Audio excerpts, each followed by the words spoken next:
वो छक्का बाउंड्री के बाहर जाएगा, लोग भी नहीं पाएंगे। लोग भी नहीं।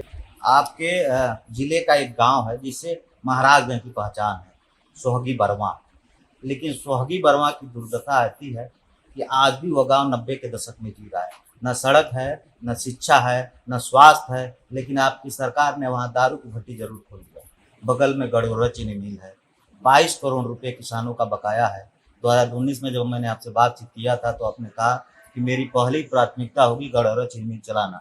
अच्छी बात है कि किसानों का पैसा मिल गया, लेकिन तमाम मजदूर जो अपना ज़मीन देकर गड़ोरा चीनी मिल स्थापित कराएं, आज दर दर भटक रहे हैं। तमाम लोग को हार्ट अटैक आ गया, तमाम किसानों की मौत हो गई। तो एक महाराजगंज की बड़ी समस्या है, कोई भी मरीज चाहे वो किसी सामुदायिक हॉस्पिटल में जाता है तो रेफर कर दिया जाए, डॉक्टर उपलब्ध नहीं रहता है। तमाम हॉस्पिटल में ऐसे रहते हैं तो सरकारी डॉक्टर, लेकिन प्राइवेट में वो लोगों को देखते हैं। गठबंधन के लोग ये आरोप लगाते हैं कि ये सिर्फ चुनावी जुमला है। जब चुनाव आता है तो पंकज जी को गड़ोरा चीनी मिल की याद आती है, फरेंदा की याद आती है। उसके बाद जब सांसद बन के जीत जाते हैं तो भूल जाते हैं। केंद्रीय मंत्री रहते हुए पंकज जी को जो काम करना चाहिए वो महाराजगंज के लिए नहीं कर पाए। महाराजगंज की जनता ने बेशुमार मोहब्बत किया, लेकिन पंकज चौधरी ने महाराजगंज की जनता के साथ धोखा किया। विष्णु प्रभाकर गांव वाले रिपोर्टर के आप सबके नमस्कार बा, प्रणाम बा। 7वें चरण का मतदान 1 जून के हुई। पूर्वांचल के अलग अलग जिला के बात करी तो राजनीतिक पारा एकदम हाई हो गया। काहे कि चाहे एनडीए प्रत्याशी होके, चाहे इंडिया गठबंधन के प्रत्याशी होके, तमाम बड़े बड़े नेतन के रैली होता, जनसभा होता, रोड शो होता। हमारे साथ है महाराजगंज के मौजूदा सांसद, 6 बार के सांसद, केंद्रीय वित्त राज्य मंत्री और लोकसभा प्रत्याशी पंकज चौधरी जी बानी। यहाँ से बात कही जाए और बात कही जाए कि पिछले 10 साल में महाराजगंज कितना विकसित भइल। महाराजगंज में एक बार चुनाव लड़ता ही का मुद्दा बा, का विजन बा, यही कुल तमाम मुद्दा बात कही जाए। मंत्री जी बहुत स्वागत बा। धन्यवाद। का हाल चाल बा पहले ही बताएं। निक बा। कैसे चलता चुनावी कैंपेन? ठीक चलता। लगातार 6 बार पे 6 छक्का लगा भइल बानी आप। एक बार बालर चेंज कर दिल बा पार्टी। कौन तक तैयारी होइल बा और ये लड़ाई कितना आसान बा, कितना मुश्किल बा, बता दीजिए। देखिए, महाराजगंज की लड़ाई कभी भी कठिन नहीं रही। और जो ये गलतफहमी लोगों के मन में है, पिछली बार सपा बसपा का गठबंधन था और उत्तर प्रदेश में उससे बड़ा गठबंधन कोई नहीं हो सकता। तब भी हमारे कार्यकर्ताओं ने और महाराजगंज की जनता ने मुझे लगभग 3.5 लाख वोट से जिता करके भेजा था। और इस 10 साल में देखें 19 से 24 के बीच में तो विकास के कार्यों में बढ़ोतरी हुई है। अगर आप सड़क का विषय उठाकर देखें, जो महाराजगंज में 14 के पहले एक सड़क हुआ करती थी गोरखपुर सुनौली, और आज अगर हम कहें कि महाराजगंज की जितनी भी मुख्य सड़कें हैं वो 100% सभी 7 मीटर 10 मीटर टॉप बन चुकी। दुर्भाग्य था कि 60 साल के बाद भी हम लोग पहले भी सांसद थे, गांव में जाते थे तो 5 खंबा 10 खंबा देते थे। लेकिन नेतृत्व का मतलब यही होता है कि मोदी जी ने तय किया कि देश के 60 साल बाद भी नहीं बिजली पहुंचा है देश में, तो सभी गांवों में, सभी टोलों पे और बिजली पहुंचाना है। ये मोदी की गारंटी थी। और आज महाराजगंज में मैं कह सकता हूं कि कोई भी गांव, कोई भी पूर्वा नहीं बचा है कि जहां पर बिजली खंभा ना पहुंचा हो, लोगों का कनेक्शन ना हुआ। उसी प्रकार से अगर आप देखें तो महाराजगंज में चाहे वो 30 साल से इंतजार था रेलवे लाइन का। हर चुनाव में आप जैसे मीडिया के लोग भी मुझसे सवाल खड़ा करते थे कि आप 4 बार 5 बार सांसद रह लिए, रेलवे लाइन एक बड़ा मुद्दा था कि रेलवे लाइन नहीं हुआ है। लेकिन आज उसको लाने में मैं सफलता प्राप्त किया हूं। लेकिन कुछ लोगों को झूठ बोलने की आदत है। कांग्रेस जो सरासर झूठ बोल रही है कि संविधान बदल देंगे, रेलवे लाइन नहीं आई है, तो रेलवे लाइन आप लोग चूंकि महाराजगंज के ही मीडिया के लोग हो, महाराजगंज की जनता है, सारा मीडिया छाप रहा है, लेकिन उनको दिखाई नहीं दे रहा है। वो भाषणों में यही कह रहे हैं कि रेलवे लाइन नहीं आए, जबकि रेलवे लाइन स्वीकृत हो गया। कितने लोगों का मुआवजा भुगतान हो चुका है, करोड़ों रुपए मुआवजा भुगतान हो चुका है। वहीं पर अगर आप देखें तो स्वास्थ्य के क्षेत्र में मेडिकल कॉलेज नहीं था, आज मेडिकल कॉलेज भी बन करके करीब करीब तैयार है पीपीई मॉडल पे। और वहीं आप देखें तो गोरखपुर के बहुत बच्चे विदेश जाते हैं, खासतौर से हमारे परतावल बेल्ट के। पासपोर्ट के लिए उनको गोरखपुर में जाके लाइन लगाना पड़ता था। आज हेड पोस्ट ऑफिस कहीं ना कहीं, head post passport office Maharajganj में खुलवा दिया गया। हेड पोस्ट ऑफिस के लिए कूड़ा घाट जाना पड़ता था, वहां पे इसको भी खुलवा दिया गया। आईसीपी जो कि एक बिजनेस हब होता है, जो इंटीग्रेटेड चेक पोस्ट, वो उसका भी शिलान्यास हो गया, काम बहुत तेजी से उस पर चल रहा है। ऐसे तमाम कार्य है जो एक दो काम में से छूट गया है निश्चित तौर से, कि एक तो फरिंदा शुगर मिल, जो कि वो छूटा नहीं है, गवर्नमेंट की सहमति ऑलरेडी गवर्नमेंट ने कोर्ट में मुकदमा चल रहा है, गवर्नमेंट की तरफ से कोर्ट में एफिडेविट दिया जा चुका है कि मैं सारे मजदूरों का भुगतान करूंगा और फिर मिल को मैं चलाने का प्रयास करूंगा।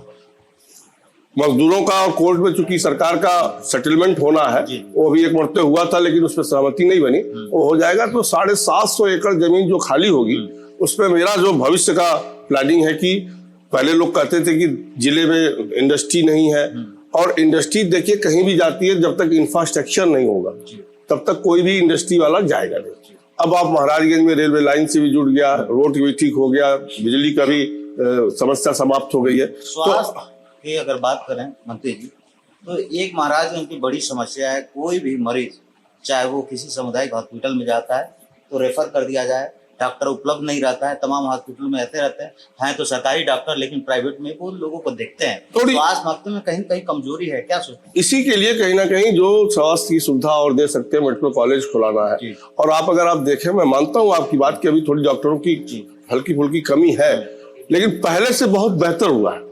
आप सीएससी में जाइए, पीएचसी में जाइए, जिला अस्पताल में जाइए, आपको बेहतर सुविधा वहां पर प्रदान हुई है। आज मैक्सिमम दवाइयां वहां पर मिल रही हैं, लोगों का जांच हो रहा है, और मेडिकल कॉलेज खुल जाएगा तो जो गोरखपुर जाने का समस्या था वो भी कहीं ना कहीं दूर हो।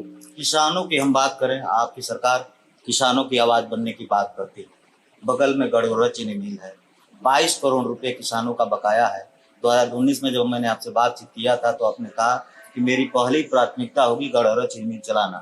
अच्छी बात है कि किसानों का पैसा मिल गया, लेकिन तमाम मजदूर जो अपना जमीन देकर गड़गौरा चीनी मिल स्थापित कराएं, आज दर दर भटक रहे हैं, तमाम लोग को हार्ट अटैक आ गया, तमाम किसानों की मौत हो गई। क्या सोच रहे हैं आप? देखिए, गड़गौरा शुगर मिल कोई राजनीतिक इशू नहीं है, ये मेरे क्षेत्र के किसानों से जुड़ा हुआ मुद्दा है। और 19 के चुनाव में जिस प्रकार से वो बंद हुआ, उस समय हम सब ने लगकर, सरकार भी और सब लोग लगकर, मैं सेक्रेटरी तक को निचटोल में लेकर आया, और पहले तो उस समय तुरंत मुद्दा था कि पहले किसानों का गन्ना कहीं पे पेराई हो। वो हम लोगों ने सुनिश्चित कराया, सारा अलॉटमेंट करा के, भुगतान का था वो भी मैक्सिमम भुगतान हो गया, कुछ बकाया रह गया है। शुगर मिल चूंकि प्राइवेट व्यक्ति का है और उसके ऊपर सरकार द्वारा जितनी भी कार्रवाई, कुर्की और सारी चीजें होनी चाहिए वो सारी कार्रवाई हो गई है, लेकिन देश में अदालत भी, अब एनसीईआरटी में उसका मुकदमा चल रहा, सरकार उस पर लगातार बनाई हुई है कि हम लोग तो चाहते हैं कि वो उसको बेच के और दूसरे कंपनी को दिया जाए ताकि सुचारू रूप से शुगर मिल चले, उस पर हम सब लगे हुए हैं। 19 से और 24 के बीच में कितना इस पे जो सफलता मिल पाया? शुगर मिल पे निश्चित तौर से एक कदम आगे हम लोग बढ़े। मैं खुद एक दिन उनके मालिक को बुलाया था कि भाई आप इसको चलाओ, अब अपना रिन्यूअल वगैरह भी कराए, लेकिन उसके ऊपर कहीं सरकार का भरोसा भी नहीं है। गन्ना ट्रीटमेंट उनको 40-50 लाख कुंटल हुआ था, लेकिन उनकी जो जिद पे करता है कि हमको ज्यादा गन्ना अलॉट करिए, इस चक्कर में रुक गया, तो इसी साल ये मिल चल गई होती। वार्ता चल रही है, निश्चित तौर से उसको चलाने का। गठबंधन के लोग ये आरोप लगाते हैं कि ये सिर्फ चुनावी जुमला है, जब चुनाव आता है तो पंकज जी को गड़गौरा चीनी मिल की याद आती है, फरिंदा की याद आती है, उसके बाद जब सांसद बन के जीत जाते हैं तो भूल जाते हैं। देखिए, पंकज चौधरी कभी भी झूठा आश्वासन नहीं देते हैं, और मैं जमीन से अभी ये फरिंदा शुगर मिल की बात बताया हूँ, शायद मैं अभी कहीं अखबार में बोला भी नहीं। आज पहला इंटरव्यू आप ले रहे हैं तो मैं बोल दिया हूँ, क्योंकि मैं जब सफलता प्राप्त कर लेता हूँ तभी बोलता हूँ, मैं सपना दिखाने का काम नहीं करता हूँ। रेलवे लाइन की जानकारी मुझे साल भर से थी, लेकिन मैं बोल नहीं रहा था कि पहले वो स्वीकृत हो जाए, धरातल पे आ जाए तो मैं बोलूं। मेरा वो स्वभाव नहीं है कि मैं जुमला बोलूं और ये सब करूं, ये सब मेरा स्वभाव नहीं। आपके जिले का एक गांव है जिससे महाराजगंज की पहचान है, सोहगी बरवा, लेकिन सोहगी बरवा की दुर्दशा ऐसी है कि आज भी वो गांव 90 के दशक में जी रहा है। न सड़क है, न शिक्षा है, न स्वास्थ्य है, लेकिन आपकी सरकार ने वहां दारू की भट्टी जरूर खोल दिया। देखिए, सोहगी बरवा का जहाँ सवाल है उसकी एक अपनी समस्या है। एक तो बिहार होकर के रास्ता वहां जाता है, और साथ में कहीं ना कहीं फॉरेस्ट है, और फॉरेस्ट एक्ट के नाते हमारे जिले में बहुत सी प्रमुख सड़कें अटकी पड़ी हुई हैं। अभी आप देख लीजिए, भटहट से जो अपना आता है पनियरा का सड़क, वो भी बीच में फॉरेस्ट के नाते। आपका निचलौल से जाइए, आप बहुआर वाली सड़क देखिए, वो भी बीच में फॉरेस्ट के नाते बना हुआ है, रुका हुआ है। ऐसे हमारे तमाम नर्सरियों में पैसा 22 करोड़ रुपया आया हुआ है, लेकिन फॉरेस्ट के अड़ंगे के नाते चीजें नहीं हो पा रही। सोहगी बरवा का जहां तक सवाल है, आप देखें कि पिछली साल वहां पर जब बिजली बाढ़ में खंभा गिर गया था आंधी में, तो वहां पर हम लोग प्रयास करके कि सभी गाँव में अगर लाइन नहीं जा पा रही है तो सोलर की व्यवस्था कराएंगे। बीच में हमने वहां का पुल की व्यवस्था कराया, जहां तक फॉरेस्ट नहीं था वहां तक सड़क बनवाने का भी काम किया।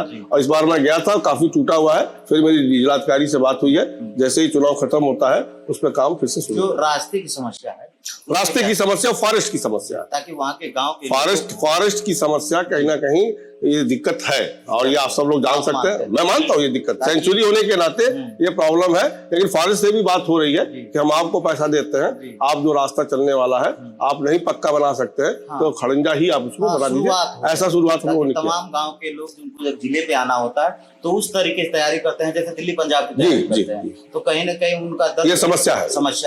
आप मानते हैं कि आने वाले समय में निश्चित रूप से इसका समाधान करेंगे। अच्छा, अब थोड़ा सा हम चुनावी माहौल की बात कर लेते हैं।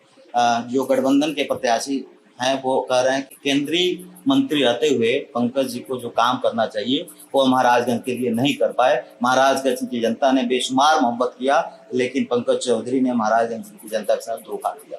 अब ये तो 4 तारीख को जनता बताएगी कि क्या हमने क्या क्या नहीं किया। उनके आरोप प्रत्यारोप से मेरे ऊपर कोई फर्क पड़ने वाला नहीं। पिछली बार का रिकॉर्ड टूटेगा या क्या होगा? निश्चित तौर से जिस प्रकार के कार्यकर्ताओं का उत्साह है, जनता का उत्साह है, मुझे पूर्ण विश्वास है कि पिछला रिकॉर्ड मैं खुद तोड़ूंगा।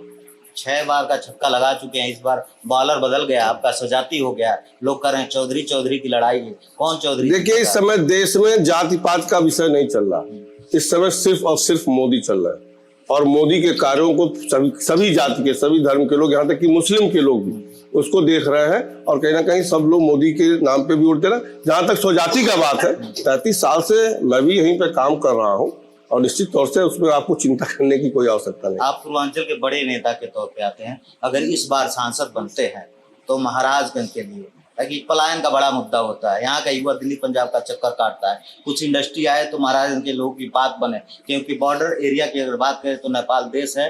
तमाम ऐसे मामले आते हैं कि यहाँ का युवा नशे में लत रहता है, यहाँ का युवा तस्करी में लत रहता है। अगर इंडस्ट्री रहता तो शायद वो लोग इंडस्ट्री से जुड़ के आगे बढ़ते हैं। मैंने पहले ही कहा कि अभी कह लीजिए कि इस जिले का इंफ्रास्ट्रक्चर खड़ा हुआ है। अब नेक्स्ट स्टेप हम लोग का वही होगा जो फरिंदा शुगर मिल का 750 एकड़ जमीन खाली होगा। मेरा पूरा योजना है, प्रयास है, सफलता कितनी मिलेगी तो बाद का विषय है, लेकिन मेरा प्रयास है कि उसको इंडस्ट्रियल स्टेट डेवलप किया जाए।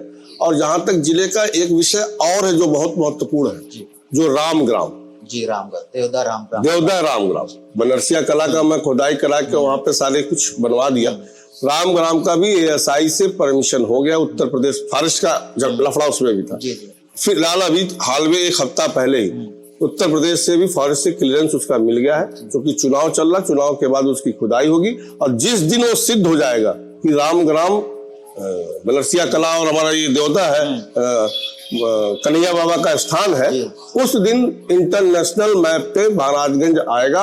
और मुझे लगता है कि उसके बाद फिर बहुत हम लोग को केवल प्रयास करने की आवश्यकता होगी, सारी चीजें अपने आप डेवलप हो जाएगी, महाराजगंज एक नए स्वरूप में आ जाएगी। अच्छा, एक सवाल की, इस बार जो आप चुनाव लड़ रहे हैं तो कुछ विजन होगा, 30 बार अगर सांसद बनते हैं तो महाराजगंज के लिए क्या खास सोच रहे हैं? देखिए, निश्चित तौर से कि इंडस्ट्रियल स्टेट्स की कमी है, जो हमारा रामग्राम का विषय है, और जो हमारे और भी जो अधूरे कार्य रह गए हैं उनको मैं पूर्ण करने का प्रयास करूँ। तो 1 तारीख को तैयारी कर रहे हैं, बैटिंग वेटिंग की तैयारी हो गई है? पूरी छक्का लगेगा। कांग्रेस भाजपा की तैयारी दिनों रात चलती रहती है, केवल चुनाव में नहीं। चुनाव में थोड़ा उसको और गति दे दी जाती है, बाकी भाजपा के कार्यकर्ता के लोग कह रहे हैं हम लोग कैच रोकने के लिए एकदम तैयार हैं, 6 महीने पहले प्रैक्टिस कर रहे हैं। वो छक्का बाउंड्री बाहर जाएगा, लोग भी नहीं पाएंगे। बहुत धन्यवाद, आपने हमको समय दिया। तो हमारे साथ मौजूदा सांसद, केंद्रीय वित्त राज्य मंत्री और भाजपा लोकसभा महाराजगंज के प्रत्याशी पंकज चौधरी थे। 1 तारीख को मतदान होगा, 4 तारीख को बहुत सारी बातें स्टार्ट होगी